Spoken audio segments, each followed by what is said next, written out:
else, but I mean, there were times when I saw you kind of like hunched over, looking like you were trying to catch your breath.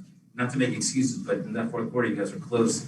Did fatigue come into play at all on some of the shots? Yeah, no excuses. I mean, a little tired, but playing every other day, you got to, play the cards that were dealt. So it's going to be every other day series.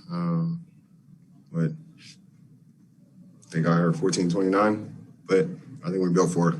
We're built for it, this team. Like I said, we're not going to make excuses. We're going to find a way. We're going to go back, get our rest, watch some film. You got a hungry team over there. You got another great team over there, so ain't going to discredit them. They played extremely well today. They played hard, even without their floor general. So we're going to be ready for whatever lineup they throw at us, but we're going to be ready to make adjustments and make sure we get our rest and come out in this tough environment, tough building, and try to get one of these games or get one in game two. The challenge of Booker, you guys faced Doncic first round. Donovan, how is he different than those two? He had a triple-double today.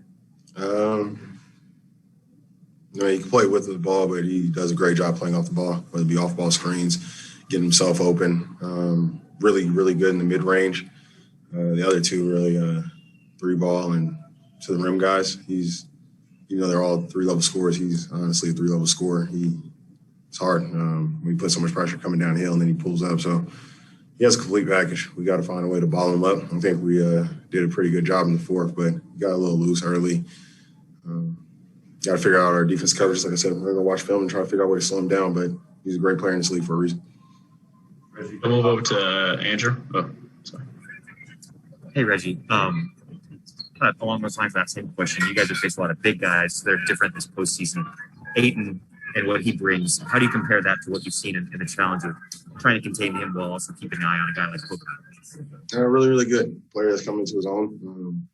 Tries to command the paint as much as he can. He's not going to let anybody off the hook, so we got to make sure we hit him early. We hit him early and often, keep him off the glass. Had a few breakdowns defensively with our rotations. I know myself personally had some, allowed him to get going early.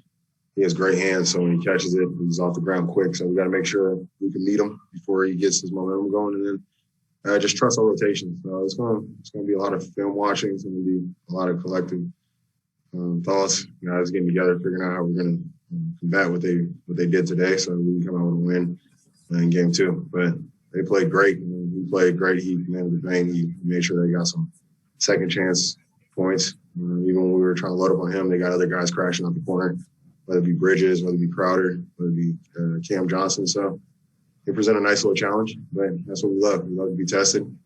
They got game one. We're going to, like I said, hats off to them, but we're going to go ahead and refocus, recover, rest, and then figure out a way to get game two. And speaking of being tested with Marcus, obviously at the halftime, clearly he's not right. He comes out. Did he say anything to you guys about, what he wanted to see from you guys with that bigger lineup in the second half? Was there just any sort of next man up conversation that happened at halftime? Yeah, he's been one of our leaders all year. So his whole thing is he didn't take any pity on himself. So he was more involved and engaged in what we had going as a team. He was honest about just going out here to continue to compete, and give ourselves a chance. Unfortunately, we didn't get it tonight, but it was very selfless. Played with him before in Detroit. Just proud to be his teammate now, to see the maturation. And like I said, this team's been a relentless group, a resilient group, a selfless group, and we're here for a reason. So we got to go back, figure out how we can be better from this game, move on to game two. And, hopefully we have as many guys as possible healthy. Kawhi, hopefully everything's going well with him, take care of himself. We know we have bumps and bruises, but we don't want to drop anybody else. Hopefully Marcus is going to be good. I'm confident he'll be ready to go for game two. We'll all be ready, and we'll figure this thing out. Go ahead, Dan. Reggie, you guys have adapted really well as series have progressed throughout this playoffs. It's been kind of the story of how you guys have gotten here. Why do you think this group has been so good at that? And what do you do between end of this game and the next time you guys gather to kind of put ideas together? I think we've been able to adapt because I think we've grown into our roles. We've embraced our roles. We hold each other accountable for your role.